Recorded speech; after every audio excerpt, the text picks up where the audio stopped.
I'm Tim Dixon, and I spent the last few years as speechwriter and economic advisor to Kim Beazley, Julie Gillard and Kevin Rudd. And after several years of Kevin, I'm living in New York because psychotherapy is excellent and cheap, with the Australian dollar at 109 cents. And I'm also working currently in the area of online movement building and around the use of technologies to mobilise large numbers of people along the lines of Get Up, Bars and other similar movements. What we thought we'd do here was just open up some of the work that the Chifley Research Centre is trying to do at the moment around trying to shift us from the risk that we get locked into this very narrow and sort of managerial view of politics and very tactical view of politics that's common now.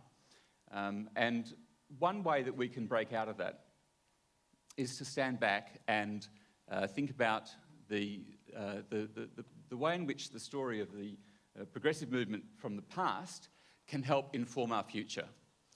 And there's a range of different things that we've done around that. We've got the Labor History website that's recently been launched last year. And this is, the session here is just to help us see that some of the ways in which we can begin to open up our own history to inform our future.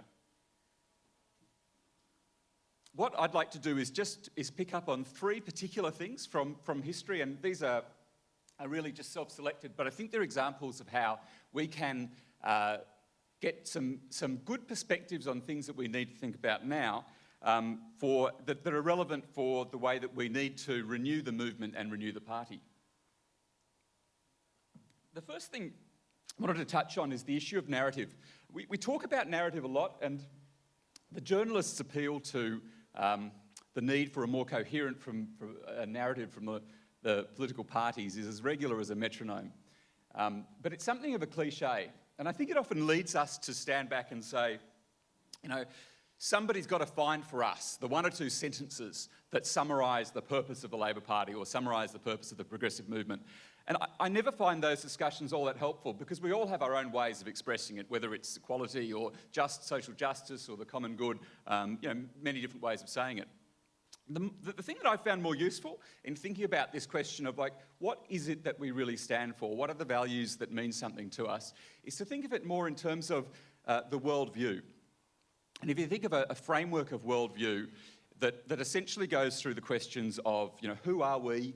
You know, what's this moment in history that we're in right now? What's wrong? Why is the reason? Why is something wrong? What are we going to do about it? That's the basic sort of kernel of how you see the world. That then means that whenever different issues come up, you respond to them out of that worldview. And we all do that every day. We don't talk about it in that kind of sense. But it's a useful analytical model. I think if you go back 100 years ago, for progressives for the Labor Party, there was a pretty clear worldview, a pretty clear understanding of who we were, a movement for the working people, that we had a very clear sense of what was wrong, about the injustices of society and the need to take action, primarily through government, but also through the movement itself, which did a lot of work in its own communities to train and educate and to inform and to help people in need. And that sense of purpose animated the progressive movement, the Labor movement, for generations. I don't think that we have the stronger sense of a worldview now. If you look at us versus the Conservatives, I think that it's pretty easy to answer those questions for a conservative philosophy, particularly what Tony Abbott represents, what the Republicans represent in the United States.